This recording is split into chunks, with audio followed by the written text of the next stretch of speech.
అఖిల భారత రాష్ట్ర ప్రభుత్వ ఉద్యోగుల సమాఖ్య పిలుపు మేరకు ఫిబ్రవరి 12 నిర్వహించిన దేశవ్యాప్త సమ్మెకు మద్దతుగా తెలంగాణ ఎన్జీఓల కేంద్ర సంఘం ఆధ్వర్యంలో హైదరాబాద్లోని గన్ ఫౌండరీ అబిడ్స్ జీఓ కార్యాలయం వద్ద భోజన విరామ ధర్నా జరిగింది. రాష్ట్ర అధ్యక్షుడు మారం జగదీశ్వర్, ప్రధాన కార్యదర్శి ఎస్ఎం హుసేని, ముజీబ్ నేతృత్వంలో హైదరాబాద్, రంగారెడ్డి జిల్లాల ఉద్యోగులు వేలాదిగా పాల్గొన్నారు. ఈ సందర్భంగా ఉద్యోగ వ్యతిరేక విధానాలు, 4 లేబర్ కోడ్లకు వ్యతిరేకంగా కేంద్ర ప్రభుత్వాన్ని నిలదీశారు. అలాగే రాష్ట్ర ప్రభుత్వం పెండింగ్ లో ఉన్న పీఆర్సీ అమలు, పెండింగ్ డీఏల విడుదల, బిల్లుల మంజూరు, పాత పెన్షన్ విధానం అమలు, కాంట్రాక్టు ఉద్యోగుల రెగ్యులరైజేషన్ వంటి సమస్యలను వెంటనే పరిష్కరించాలని డిమాండ్ చేశారు. ఉద్యోగ సంఘాలతో చర్చించి సమస్యలు పరిష్కరించకపోతే ఉద్యమాన్ని మరింత ఉధృతం చేస్తామని హెచ్చరించారు.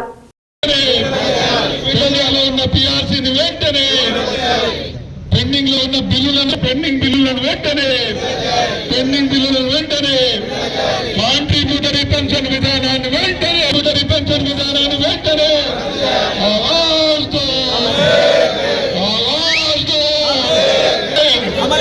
ఉద్యోగుల గెలుచుకోవాలని వెంటనే పెండింగ్ సమస్యలను వెంటనే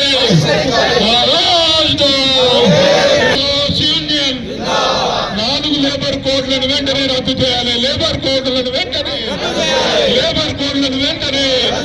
కేంద్ర ప్రభుత్వం వంటి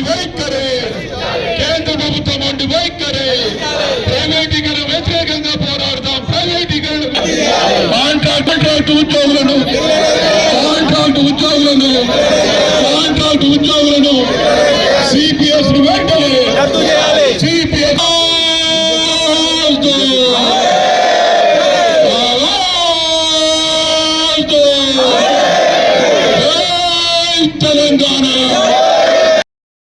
చంద్రశేఖర్ గారి నాయకత్వంలో ఈరోజు హైదరాబాద్ జిల్లా, హైదరాబాద్ సిటీ, రంగారెడ్డి జిల్లా ఉద్యోగులు స్కూల్ ఎడ్యుకేషన్ డిపార్ట్మెంట్ డిఓ హైదరాబాద్లో మరి లంచ్ అవర్ డెమోన్స్ట్రేషన్ తీసుకోవడం జరిగింది. దీని ఉద్దేశం ముఖ్యంగా కేంద్ర రాష్ట్ర ప్రభుత్వాలు రాష్ట్ర ప్రభుత్వ ఉద్యోగులపైన, రాష్ట్ర ప్రభుత్వ రైతులపైన, మరి ఇటు రాష్ట్ర ప్రభుత్వం కానీ కేంద్ర ప్రభుత్వం అనుసరించిన విధానాలపైన మరి ధర్నా జరిగింది. మరి ముఖ్యంగా రాష్ట్ర ప్రభుత్వానికి వస్తే మరి ఆ రోజు 6 నెలల క్రితం మరి గౌరవ ముఖ్యమంత్రి గారు 2 సార్లు ప్రకటన చేసి, 2 సంవత్సరాల క్రితం ప్రకటన చేసి మేము రాగానే మీ పీఆర్సీ ఇస్తామని చెప్పిండ్రు, హెల్త్ కార్డు ఇస్తామని చెప్పిండ్రు, అన్ని సమస్యలు పరిష్కరిస్తామని చెప్పిండ్రు. దాదాపు 2.5 సంవత్సరాలు అయింది కానీ ఒక్క సమస్య కూడా పరిష్కారానికి రాలే. 700 కోట్లు కొడుతున్న మాట వాస్తవం. మరి ఉద్యోగులు లాడిపోతూ ఉన్నారు. మీ ద్వారా రాష్ట్ర ప్రభుత్వం విజ్ఞప్తి చేస్తూ ఉన్నాం. రాష్ట్ర ప్రభుత్వ ఉద్యోగ సమస్యలన్నీ కూడా పరిష్కరించండి.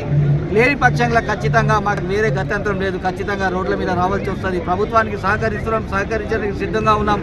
కానీ మాకు నిజాయితీ పరంగా రావాల్సిన పైసల కోసం మరి నెలల తరబడి, సంవత్సరాల తరబడి టైంపాస్ చేస్తే మాత్రం సహించేది ఉండదని మరి వచ్చిన ఉద్యోగులంతా కూడా ఈరోజు డిమాండ్ చేస్తూ ఉన్నారు.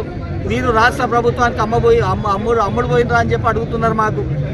మా పరిస్థితి కూడా బాగలేదు. ఇక మేము కార్యాచరణ ఇవ్వకుంటే రేపు మేము కూడా ఉద్యోగులు తిరిగే అవకాశం ఉండదు. కాబట్టి 80 సంవత్సరాల వసంతం మరి నిజాం కాలేజీ గ్రౌండ్లో 1,00,000 మందితో చేస్తున్నాం. ఆ మీటింగ్కి గౌరవ ముఖ్యమంత్రి గారిని కూడా పిలుస్తున్నాం. ఆ మీటింగ్ ద్వారా ముఖ్యమంత్రి గారి సమస్యలన్నీ కూడా పరిష్కారం చేస్తారని ఆశపడుతున్నాం. ఖచ్చితంగా రేపు జగన్న నాయకత్వంలో అన్ని జిల్లాలు తిరిగి ఉద్యోగులని మళ్ళీ సంయుక్తం చేసి ఉద్యమాలకు సిద్ధం చేస్తామని మరి ఈ కార్యక్రమానికి ప్రెస్, ఎలక్ట్రానిక్ మీడియా, పోలీసులకు కూడా మరోసారి కృతజ్ఞతలు తెలియపరచుకుంటూ మళ్ళొక మరి ధర్నా ద్వారా మీ అందరు కూడా కలుస్తాం. Thank you very much.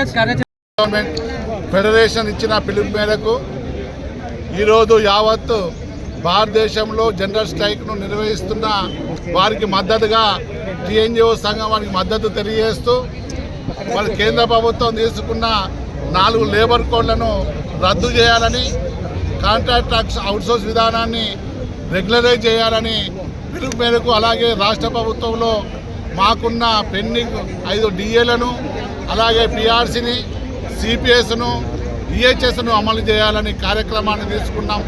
కేంద్ర రాష్ట్ర ప్రభుత్వాలకు తెలియజేస్తున్నాం.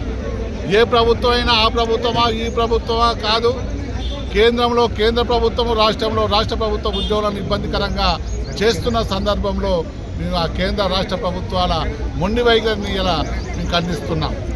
ఇలా వాస్తవానికి ఉద్యోగులు కష్టపడితేనే ఇలా ప్రభుత్వం నెంబర్ 1గా వస్తుంది.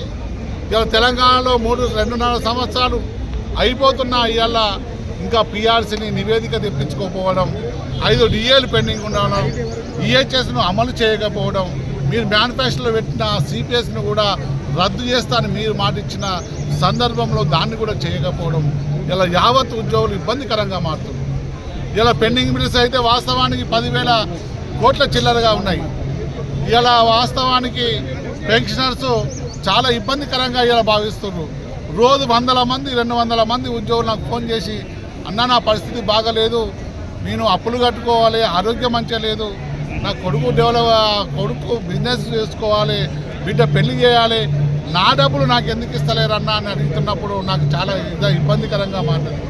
వాస్తవానికి ప్రభుత్వాన్ని తెలియజేస్తున్నాం, మాకు కొత్త కోరికలు కాదు, మాకు న్యాయంగా వచ్చే డబ్బులు, మా ఉద్యోగంలో జీపీఎఫ్ అయినా ఇన్సూరెన్స్ పైసలైనా ఇలా గ్రాట్యుటీ అయినా లేదా కంపిటీషన్ అయినా ఇప్పించే బాధ్యత తీసుకోవాలి. 2 సంవత్సరాలు అవుతున్న ఇబ్బందికరంగా ఉంది.